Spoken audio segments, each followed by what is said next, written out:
I was recently speaking at a property management event, and I'm up on stage, and there's another speaker along with me, and we were talking about things that you should have data points that you should be able to share with prospective owner clients to show that you're legit, that you know what you're doing. And so this fellow property manager friend of mine was sharing some of these data points, and I took the counter argument because I said, well, I respectfully disagree.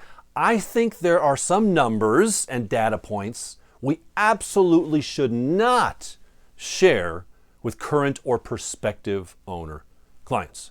Now you think, well, Mark, that sounds pretty sneaky. It's not like you're hiding things away. No, we're not hiding things away. This isn't a secretive data point. This is simply a data point, and I'm going to share several of them with you that I think are irrelevant to the conversation. And not only are they irrelevant, but they will trip you up potentially by sharing data that's meaningless, in my opinion. So data point number one that some of us in the industry think we should be sharing with prospective owner clients because it makes us look like we know what we're doing is average repair cost. Now, if you search our industry, you can find this. What's the average repair cost that a property management company incurs? You think, oh, that's good data. I should know that for the industry, and I should know that for me, and I should compare that. Because if the industry average is $183 per repair, then I should know what mine is, and it'll tell me how I'm doing, and I should share that with my owner clients. I understand the thinking, but I respectfully disagree. So when my property managers say to me, hey, Mark, every once in a while, owners ask us, hey, how much should I expect to spend on the average repair cost? What should we say? And here's what we don't say. Oh, the average repair expense we spend is $182. Why do I think that's a terrible idea? Well, for a couple reasons.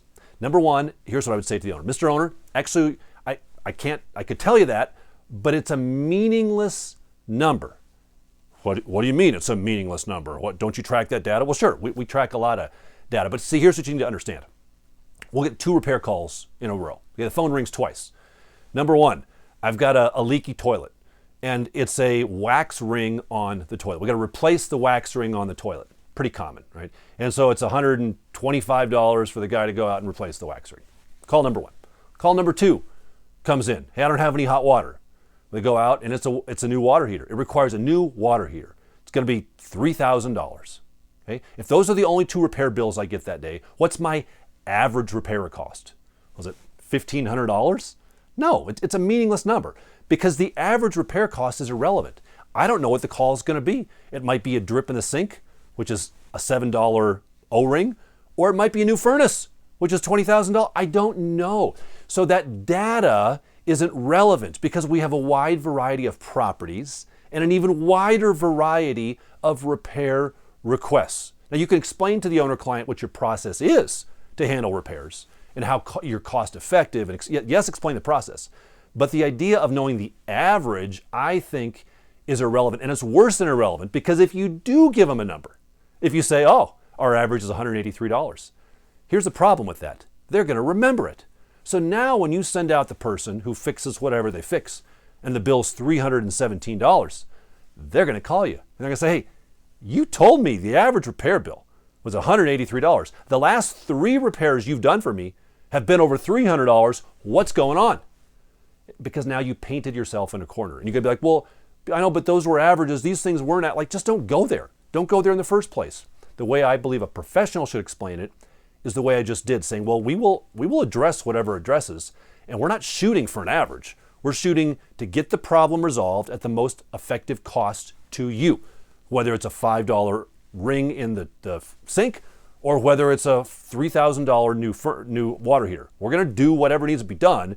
We're not shooting for an average on these things. That's misapplication of a math equation to a maintenance type of a thing. Let me give you another one. Average turnover cost. I hear this all the time. Mark, what's your average turnover cost on properties? And here's what I say. Well, I lie, but here's what I say. We had 2 of them yesterday. 2 people moved out. One of them left the property beautiful. Like beautiful. The yard was even mowed. All we had to do was stick the for rent sign in the grass. We had 0 turnover costs because it was beautiful. And then we drove a couple blocks away to the other turnover we had, and it was bad. They'd been there for 7 years, 10 years, 17 years. They need a new carpet, new paint, some new appliances, a couple new light fixtures. We spent $18,000 on that turn. So I guess my average is $9,000. Do you see the illogic here to that? It's irrelevant and it's illogical. You don't have an average because all of your properties are completely different and your turnovers are completely different. You have different length of tenancy, you have different size of properties, you have different qualities that they leave the property in. So maybe you track it, but it's an irrelevant number. And I'm not against tracking numbers. I would bet money that my company tracks more data points and more numbers than most of you watching. I love the data, but this is not a data point that's worth following by any stretch of the imagination. Now, one more. This is a little more nuanced. What about this? Average days vacant. Average days on the market.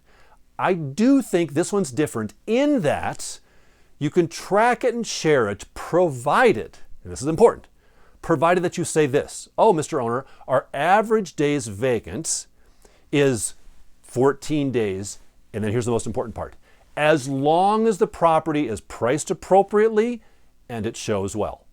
Because if you know as well as I do, my friend, that if they're going to want an extra $300 per month over the markets, that's going to blow your average out of the water. So as long as you price it appropriately and it shows well, then the average for our portfolio will be 14 days to get it rented. But if you don't price it as we recommend, then I can't really kind of give you an average because you're outside of the statistical information. Don't say it like that. That sounds like a mathematician person, but you get my point.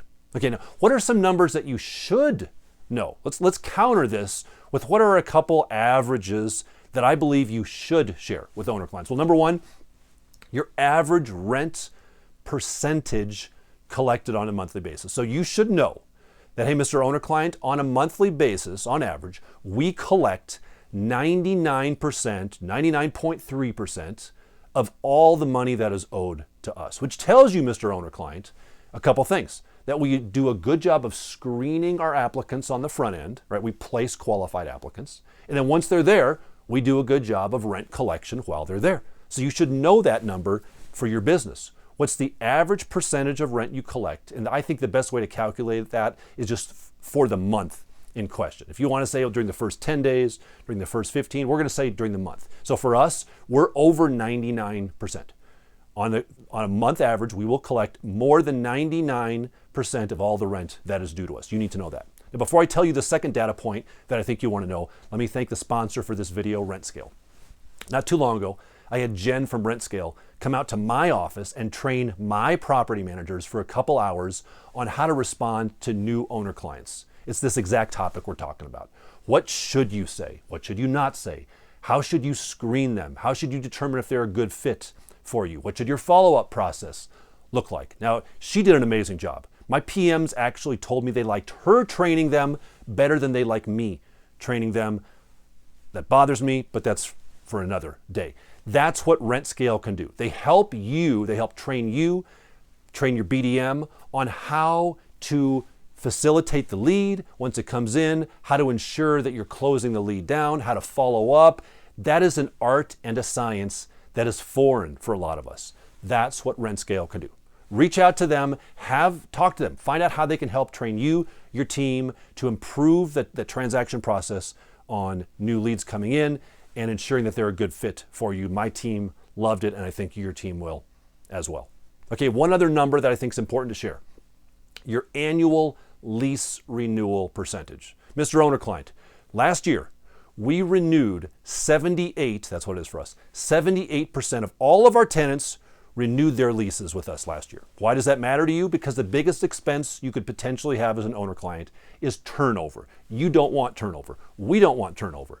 Now, the way we keep our lease renewal percentage high is we take care of our tenants while they're in the property. We fix things when they break. We return their phone calls. We treat them with respect. We take care of our tenants. And the result of taking care of our tenants is a 78% lease renewal percentage, which keeps you from incurring the biggest expense, turnover. The industry average, Mr. Owner, is about, and I don't know what it is in your market, 65%. That's a number you can share, and you share the story behind the number. Hey, my friends, I hope that's helpful. jump on our website. By the way, have you checked out our Facebook group? If you're a Facebook person, jump on Facebook, look up PM Build. We'd love to welcome you to that community. Have you heard our podcast? It's this, but in longer format. We've got more information, trainable information on PM Build than you could ever need. Jump on there, but until next time, and as always, I wish you success.